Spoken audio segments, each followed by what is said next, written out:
Hey everybody, it's Neil Walters. This is part two of a video I did earlier today. I just wanted to show you what I'm doing now. Actually, right there you see 100 batteries or 100 energies going into that boat off for a sail. So I did get that working with the external script. So I got that ready to go. So I know it works when I get to the real game. So again, this is like a practice fake game that I was using pumpkins to make my cash. And in the real game, we're going to be using jet fuel. So I'm gonna like probably do a wool rush up here. And then as soon as I get my jet fuel going, I can get rid of my sheep and my wool. You'll still have to have trees as long as you're building. But my goal is to have that up here in this little upper left corner or whatever corner it is of my screen, probably opposite the mountain and probably opposite the water, unless I have a river and an ocean, but I don't count on that. So just to recap, since the last video, I now have two more nuclear power plants over here, and I've added lots of more refineries. I basically decided that you got to balance, just like every game, there's balancing that needs to be done. So you have to balance your power plants, which is making you your points, and your jet fuel, which is making you money. So if you look up here on this upper right-hand corner, this is again the plug-in monitor.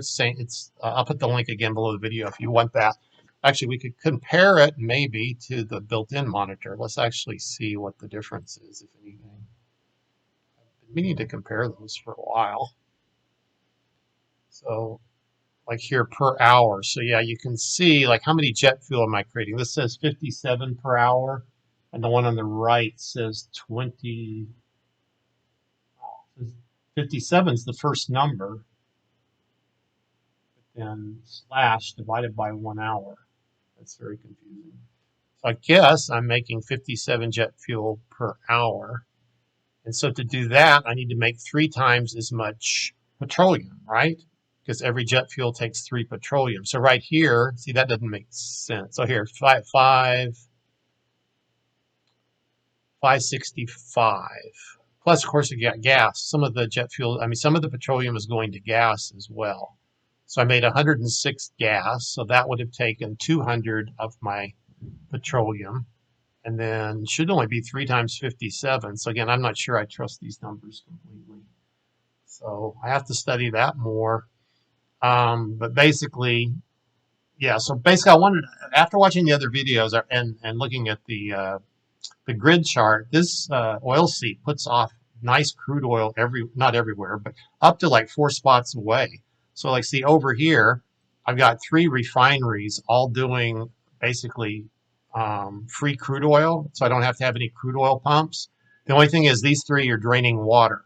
So I could maybe put another water pump like right there between them. And right now I just built an extra water facility, but because I noticed that my warehouse was always short on water, so I might put a water pump there. Then these 2 guys here I built like across the street, and I did put a water pump for them, and they're both making just petroleum. And down here by my haunted west wing, east wing, whatever it's called, I got rid of 2 power plants down here and changed them out for petroleum too. So I'm trying to make as much petroleum as I can so that I can make as much jet fuel as I can, okay? But at the same time, trying to earn the points through the batteries. So that's the 2 things you're trying to optimize here, right? I think maybe 2 mines up here may be enough, maybe even 1, because like right now, I've already made enough steel here in my warehouse. I've got 18 steel. You only need 5 steel per power plant, and based on how much money I'm making, I'm only able to build a power plant every, say, 3 or 4 hours, maybe right now. But again, with jet fuel, maybe hopefully I can build power plants faster.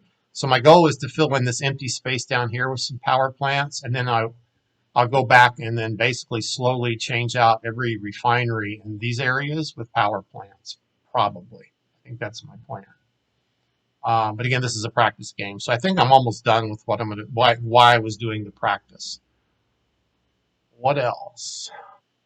So again, in the real game, you're going to have more space in here that's going to be able to be used for refineries and marketings, because again, all you're going to have is a few trees over here, and the more you build, the less trees you'll need, right? So at the end of the game, you might only need 2 or 3 trees once you've built everything out, because you're still going to maybe tweaking and changing a few things.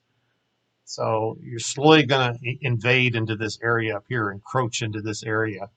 But remember that there is pollution. So all this refinery stuff creates pollution, which slows down your crops. So that's right. That's why right now I have a big buffer zone here. These are empty spaces between my refineries and my pumpkins for this practice game.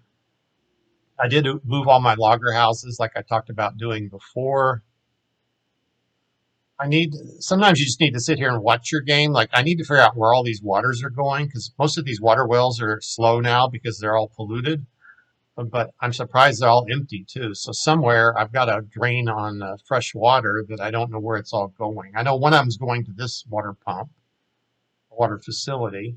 And this water facility is covered. This one's covered. This one here is next to a water pump. So I don't know where all my water's going unless I still have a few crops that are needing water. You can see one of my mines right now I actually have turned off. Like I said, really 2 mines might be enough. Oh, and here's the other thing. So these tall warehouses that hold 60 items, they can be a blessing and a curse. Okay, so you see that one's almost full. But the reason I'm saying it's a curse is, look over here. I built this power plant, and so I noticed that he was carrying, he was walking a long way to deliver the batteries. So see, like right now, he passed this warehouse here up, and he's walking to the tall warehouse. So those warehouses do get priority, and I think I read that somewhere, probably in the sales pitch for them, right? So see, now he's going to deliver that battery there. Actually, that warehouse is full. So now he's going to walk all the way over here to the other 3-story warehouse and drop it off, right?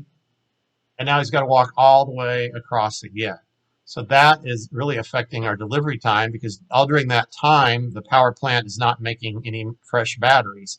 So if he was delivering to this warehouse, he'd be delivering back and forth, back and forth, back and forth, and I think we would get a lot more throughput. So in my next build, I'm probably going to have to like recenter these 2 tall warehouses. Like this one I put here. Actually, I think I had it somewhere else in the beginning. Actually, it was right here in the beginning. So now I kind of wish it was back there. But the reason I moved it or got rid of it here and moved it over there was I wanted these 3 refineries all getting the crude oil for free, for passive crude oil, right? So, and the reason now I probably don't, can I move it now?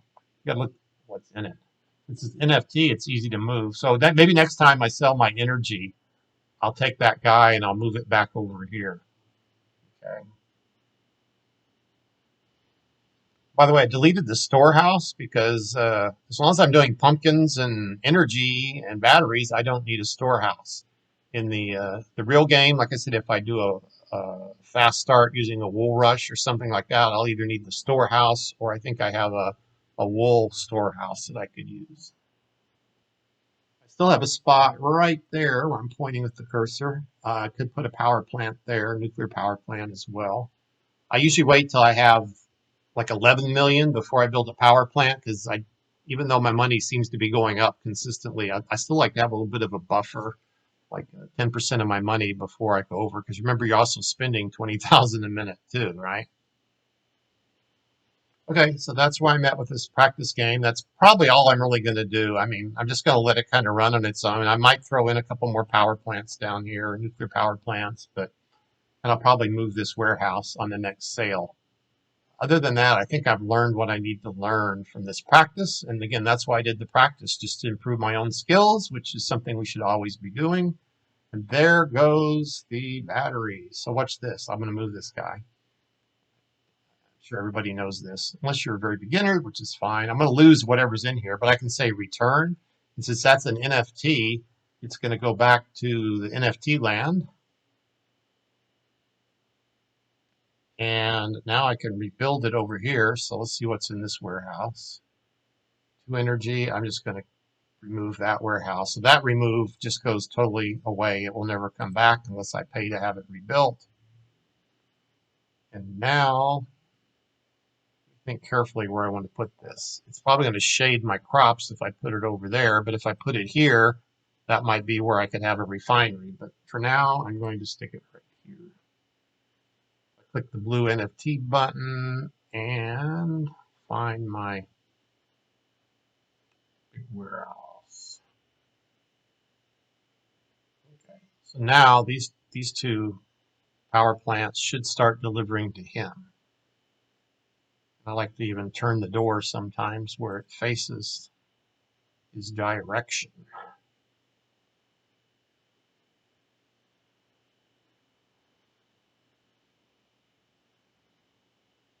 Try to tell what's the front door of that thing.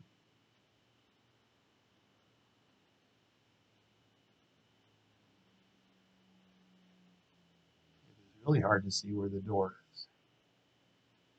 Okay, now I'm just going to let it run just there a second. I want to see this nuclear guy now. Watch him here. He's going to go in here, and it's going to take, I guess, well, this one's already running. So this takes 20 seconds, I believe, to build the energy. See, now this one started. So while the guy is not in the building, the energy doesn't occur. And see, now here he goes, the guy in the yellow nuclear suit. And now he's going to drop it off here. So he didn't have to walk all the way over here. So that's going to be a much better process. So again, you live and learn and you practice. This is Neil Walters. Thanks for watching. Hope these are helpful.